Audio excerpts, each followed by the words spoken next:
From the opening match of Week 12, Chelsea netted 3 points after crushing the research team 0-2. 2 goals were scored by Pedro Neto in the 37th minute and Enzo Fernandez in the 88th minute. Chelsea now sits in second place while Burnett is stuck in 19th place. Bad luck continues to befall Liverpool after being humiliated by Nottingham Forest 0-3 at Anfield. Son of Susan scored goals from Murillo in the 33rd minute, Nicol Savono in the 46th minute and Morgan Gibbs in the 78th minute. Forest is in 16th place while Liverpool is stuck in 11th place.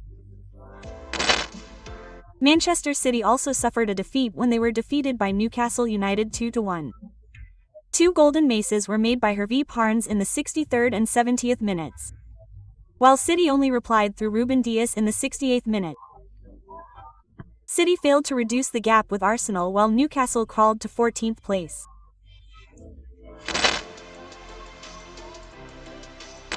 Moving to La Liga. Barcelona returned to Semno with Dick Daya after crushing Athletic Bilbao 4-0.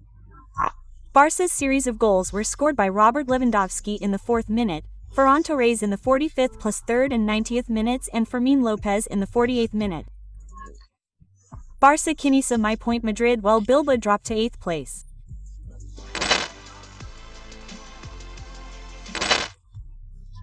Shifted to Esser, Napoli returned to winning ways after beating Atalanta 3-1.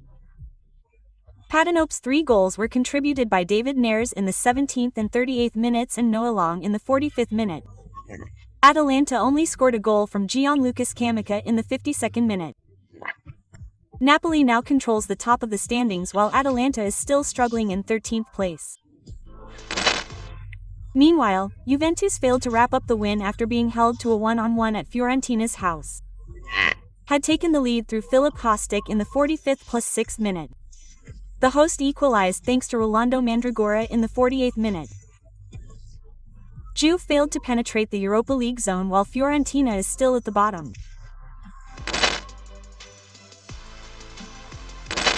From the Bundesliga, Kian Coco's points are at the top after crushing Freiburg 6-2 at the Allianz Arena. Michael Olise starred with 2 goals in the 45 plus 2 and 84th minutes. Munich is now 8 points behind Leverkusen. Meanwhile, Freiburg sits in 10th place. Borussia Mönchengladbach also won 3-0 in their first match at Heidenheim. Of the 3 goals, 1 came from Kevin Dick from the penalty spot. The referee awarded a penalty in the 45 plus 2 minute after Nico Elvedi was found to have been fouled. Dixie, who stepped up as the executor, successfully opened the scoring for Gladbach. This victory moved Gladbach to 11th place in the standings. As reported by CNN Indonesia, Dixie received the highest rating in the Gladbach squad for his attacking and defensive contributions, including clearances and ball duels. Moving on to news in England. Pep Guardiola looked absolutely furious after Manchester City's defeat to Newcastle United last night. According to Goal, Pep appeared annoyed at the end of the match despite the Sky Blues' poor result. The Bayern Munich ex-god was involved in a heated argument with Bruno Guimaraes, match officials, and even a cameraman. Pep felt City were always disadvantaged by Veer's decisions throughout the match. SBA Sukan joined Manchester United. It was revealed that Jean-Philippe Mateta had already discussed a new contract. Citing the Mirror, Crystal Palace and Mateta reportedly held closed-door talks to extend his contract. The meeting took place at Selle Park a few days after Mateta returned from the French national team. This contract extension could end rumors of Mateta's departure before January. Despite now having a French passport, Wilson Isidore is open to moving to a French national team for the 2026 World Cup. Reporting from Triple Football, Isidore revealed that there was an offer from Haiti to play in the 2026 World Cup. The Sunderland striker is ambitious to realize his dream of appearing in a major tournament, and coincidentally there was an offer from Haiti. Since the call-up from France has not yet arrived, Isidore could choose Haiti, which will be its debutant next year.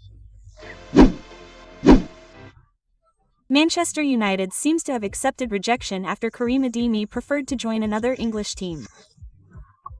Reporting from the Mirror, Ademi allegedly chose the project offered by Arsenal. Manchester United had actually spoken with Ademi's agent, Jorge Mendes. However, the African-haired player had asked Mendes to prioritize the Gunners. Therefore, Arsenal must be prepared with funds of £62 to £70 million. England already? Let's play in Spain. Barcelona was actually willing to release Robert Lewandowski to vendor pace. However, the striker was not interested in the offer. Reported by Parsa Universal, Vanor Say had initially offered a contract for 1.5 years. However, Louis refused, wanting a longer duration and demanding a contract for 2.5 years. This request was made by Louis because he wanted to play at least longer in Istanbul. This difference in duration became an obstacle in negotiations. Now, because Lewandowski could not reach an agreement with them, Venner Pa began to shift his attention to other targets. Citing Triple Football, Venor Pasa is reportedly eyeing Alexander Charlotte as a new striker.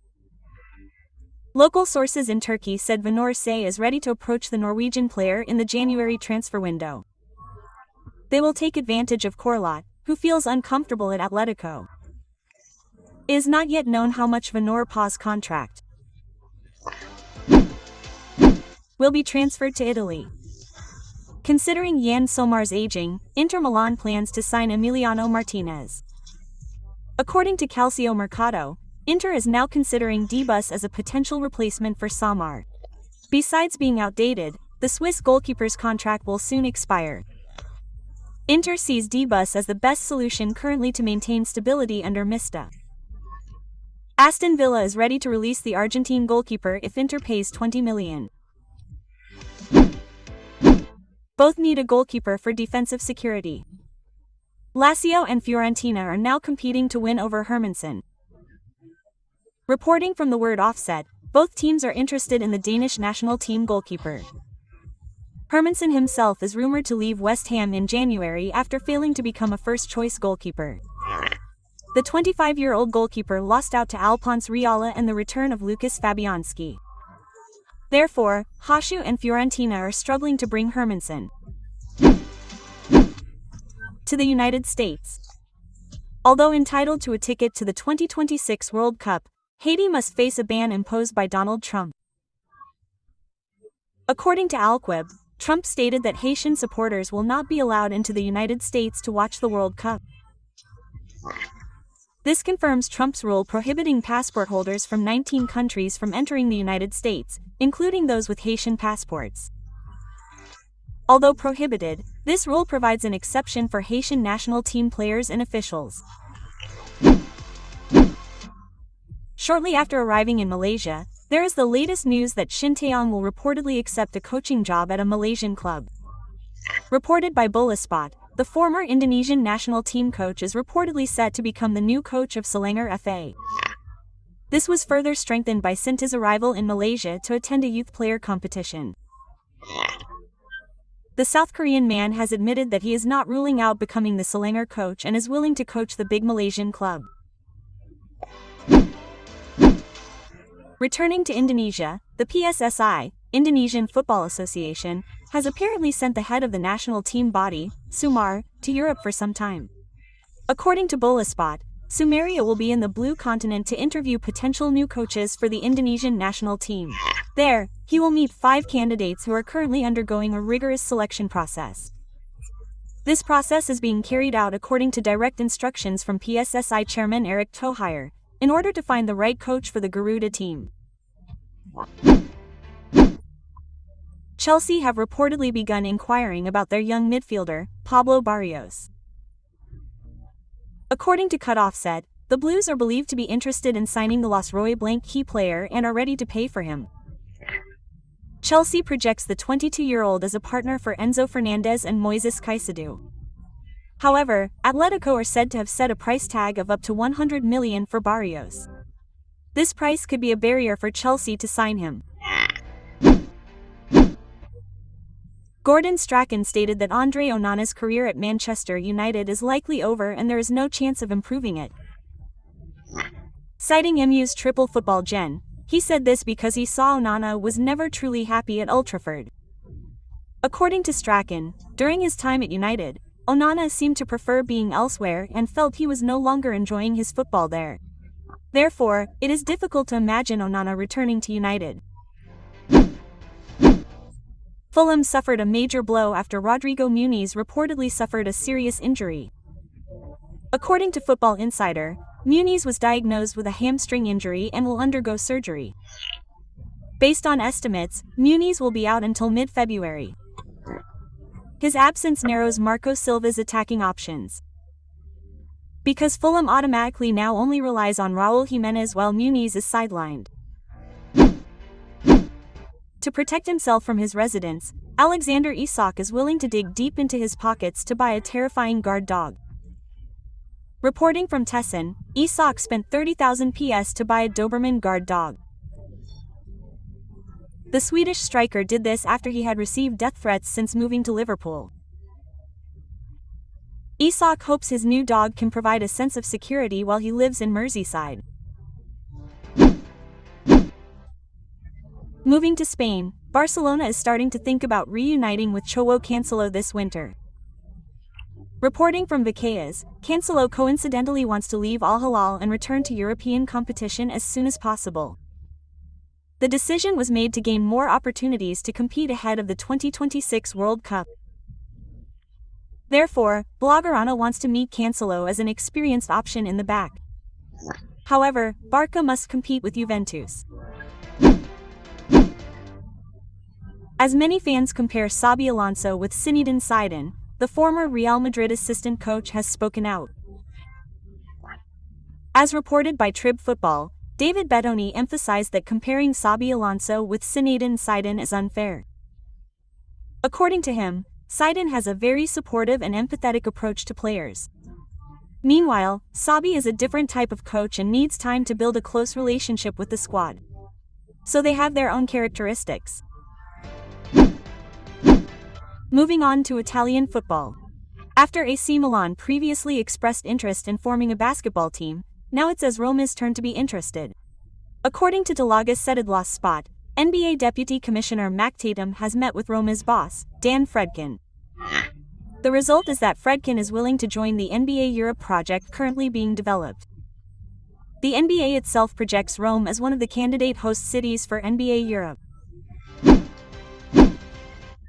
Having failed to achieve success last summer, Juventus tried a second chance to lure Ederson from Atalanta. Citing Football Italia, Juventus is again linked with Ederson in the January transfer window. The Turin club is interested in making him a replacement for Manuel Catelli, although they will have to pay at least £10 million. Ederson could leave after Ledea has not offered a contract extension. Flying to Argentina. Angel Di Maria reveals ambitious plans after retiring as a professional player. Reporting from Beanspot, he is currently preparing for a coaching career with his friend Leandro Paredes. The PSG player has his sights set on managing Rosario Central and Boca Juniors. They plan to implement the 433 style of play, which is attacking and dynamic. Furthermore, Di Maria also dreams of coaching the Argentine national team. Visiting neighboring Malaysia, the Malaysian Ministry of Sports plans to freeze funds for FAM following the naturalization case. Reporting from Daily News, Minister Hannah Yeoh said the ministry would halt the flow of government funds to FAM. This is in accordance with an order from Prime Minister Anwar Ibrahim some time ago. The government feels that FAM needs to improve its internal affairs before receiving further funding. Yeah.